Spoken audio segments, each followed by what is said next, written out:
Hai semuanya, kamu lagi dengerin Sore Talks.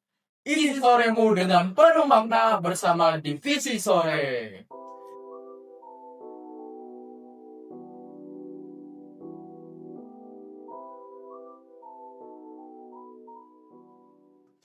Teman-teman, pada tahun ajaran kali ini, OSIS SMA Pacung akan mengadakan podcast. Dan podcast ini, kami akan membahas berbagai macam topik yang berhubungan dengan anak-anak muda. Atau Gen Z lah ya, Vino kita ngomongnya.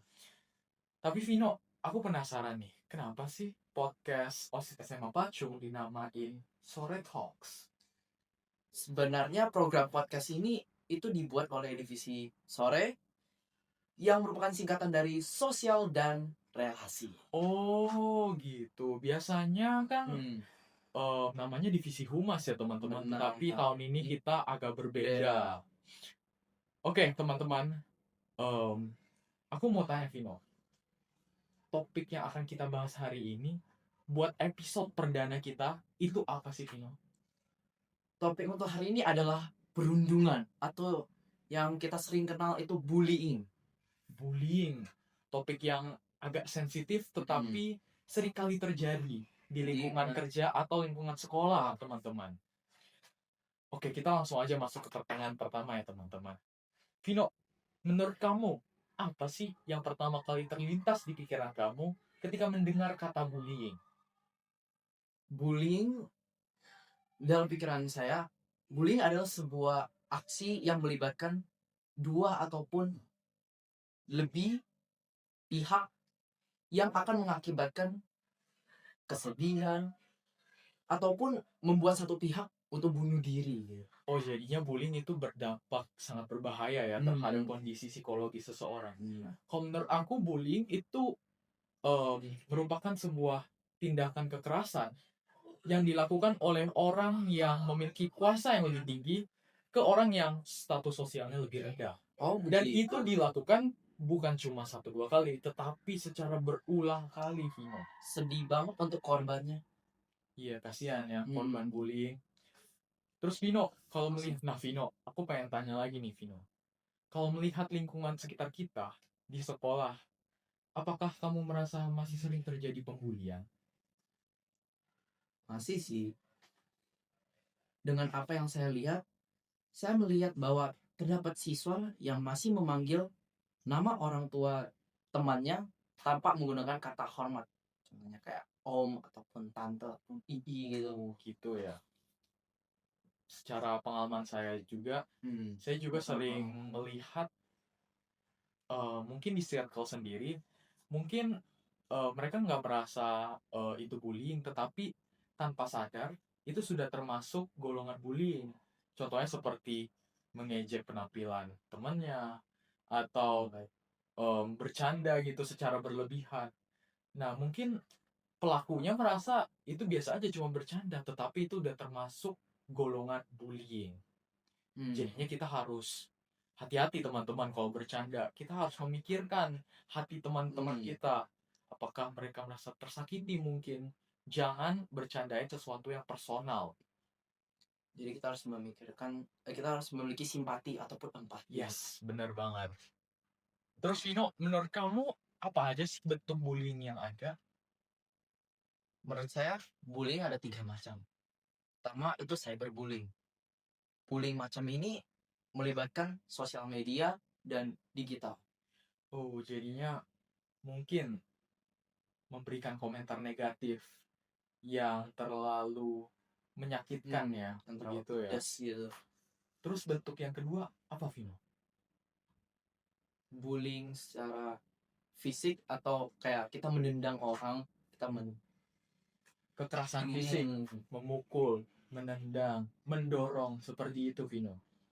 Dan terakhir, ini bullying yang paling ini bullying yang saya sering lihat, yakni bullying secara verbal, secara kata-kata. Contohnya kayak gimana tuh, Vino? Contohnya yang tadi saya sudah kasih tahu kamu, mengejek nama orang tua orang lain Atau mengejek penampilannya, atau aksen bicaranya, seperti itu ya, Vino. Dan menurut kamu di antara 3 Hmm. bentuk bullying ini, menurut kamu bentuk bullying mana yang paling sering terjadi di lingkungan sekolah? Menurut saya itu bullying verbal sih. Bullying verbal ya. Setuju sih Vino. Karena ya secara gak langsung itu bisa saja bercanda kita, hina kita, termasuk bullying verbal. Oke, kita lanjut ke pertanyaan berikutnya. Pernahkah kamu melihat atau mengalami sendiri situasi bullying itu, Vino? Kalau melihat, saya pernah. Kan saya udah kasih tahu. Kalau mengalami, menurut saya kemungkinan saya pernah mengalami.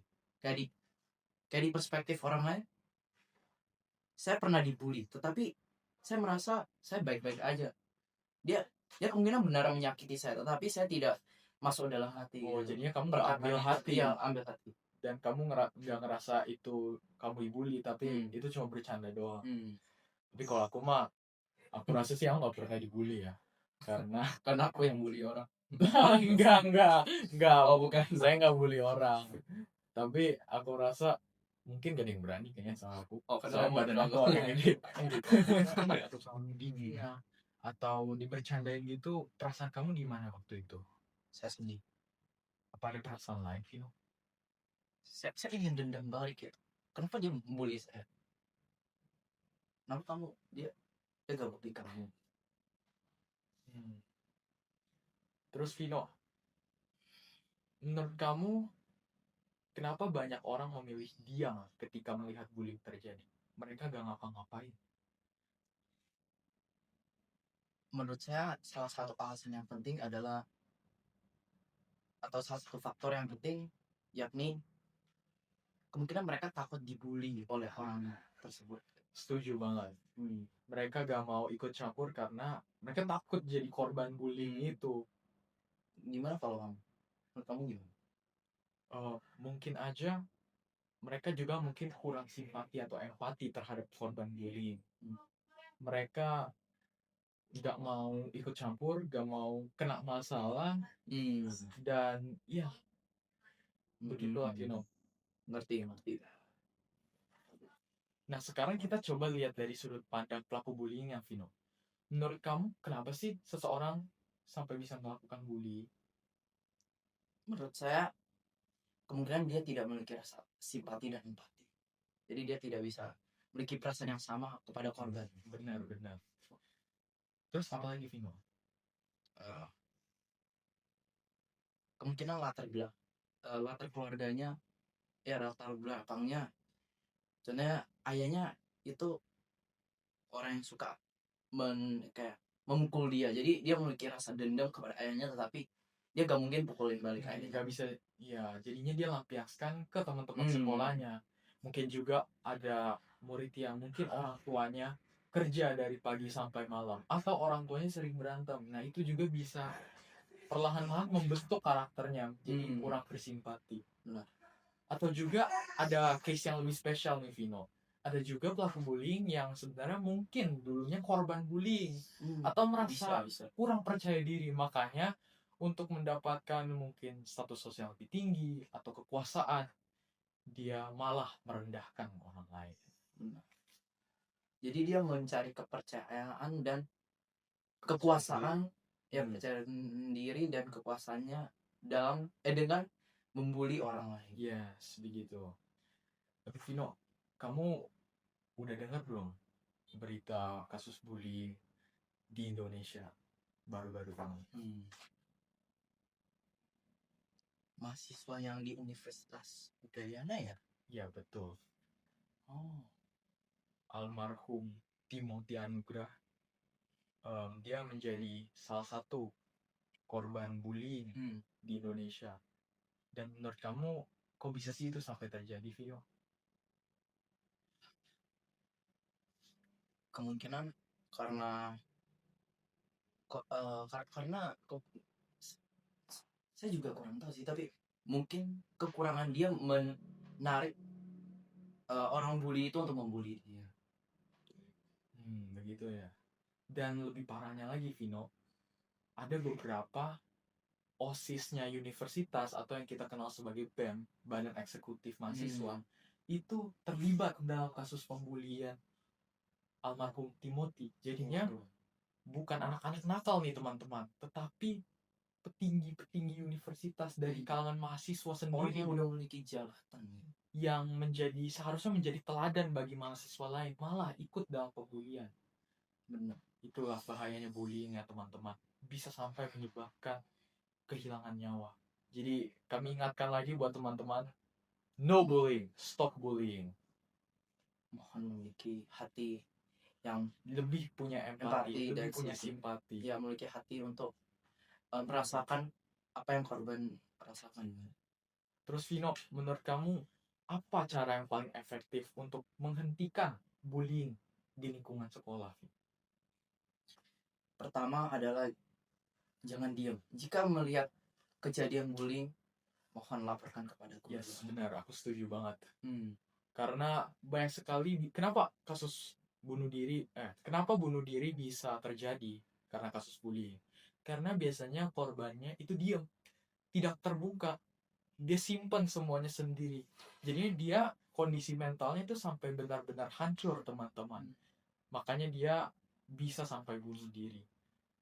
Menurut saya juga bagi kita yang melihat adanya kasus bullying, kita jangan diam aja teman-teman. Kita harus memiliki inisiatif untuk melaporkan ini ke pihak yang bertanggung jawab. Contohnya kalau di sekolah kita laporkan ke guru-guru kita, ke guru BK. Begitu teman-teman. Bagaimana dengan perspektif kamu? Ya, begitu. Laporkan jika kita melihat ada kasus bullying. Kita jangan cuma diam aja. Dan sebaliknya Vino, apa pesan kamu untuk para korban bullying di sana?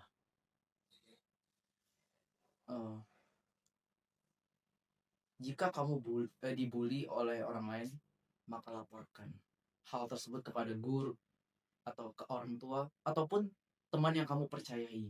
Yes. Jangan menumpuk kesedihan tersebut di dalam hati kamu.